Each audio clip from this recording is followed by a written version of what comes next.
నమస్తే మామ.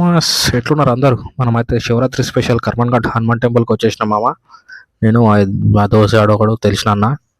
లోపల చూడండి మామ, ఫుల్ రష్ ఉంది మామ. ఇంకా జనాలు వస్తూనే ఎవరు మేము వెళ్తాపటికి. డెకరేషన్ అయితే చేస్తారు మామ ఇక్కడ ఆ కళ్యాణంకి. అందరు జనాలు కూర్చోరు ఆల్రెడీ. డెకరేషన్ కాకముందుకే మళ్ళీ ప్లేసులు దొరుకుని డీజే అన్న వాళ్ళు అయితే మొత్తం సెట్ చేసుకుంటారు మామ. చూడొచ్చు మనం. ఇప్పుడైతే దర్శనంకి వచ్చిన మామ శివలింగం కాడికి. మొత్తం హనుమాన్ టెంపుల్ లోపలికి వెళ్దామంటే లోపల భజనలు అవుతున్నాయి మామ. అందుకే లోపల గేట్లు తాళాలు వేసేసారు. ముందు వచ్చిన వాళ్ళే ఉన్నారు జస్ట్. లోపలికి కొత్త వాళ్ళని వెళ్ళడిస్తలేరు. మా వాడు చూడరు మా బొట్టు స్టైల్గా పెట్టుకుని నాకు చూడరు మామ ఎట్లా పెట్టిండు. అట్లా ఉంటుంది మామ. ఈ లైన్ వచ్చేసి శివలింగానికి కొబ్బరికాయ కొట్టడానికి మామ, అభిషేకం ముందర ఉంది కదా శివలింగం. అక్కడ లైన్ పెద్ద ఉందని మళ్ళీ రిటర్న్ వచ్చేస్తున్నాం మామ. ఇక్కడ ఈలోపు డెకరేషన్ కూడా ఆల్మోస్ట్ డన్ మామ. ఇంకా కళ్యాణం స్టార్ట్ అవుతుంది. మనం ఎట్లా వచ్చిన పని కానిద్దామని చెప్పి ఒక పులిహోర ప్యాకెట్ తీసుకున్నాము. మా వాళ్ళు ఇద్దరు వచ్చేసి ఫస్ట్ ఉపవాసం అన్నారు. తర్వాత మా దోశగాడు అయితే తినేసిండు. తర్వాత ఫ్రీగా 2 ఇస్తే పులిహోర ప్యాకెట్లు. మా వాళ్ళు చూడరు మా మ్యాచ్ చూసి రేటు కూడా గుడిలో కూడా.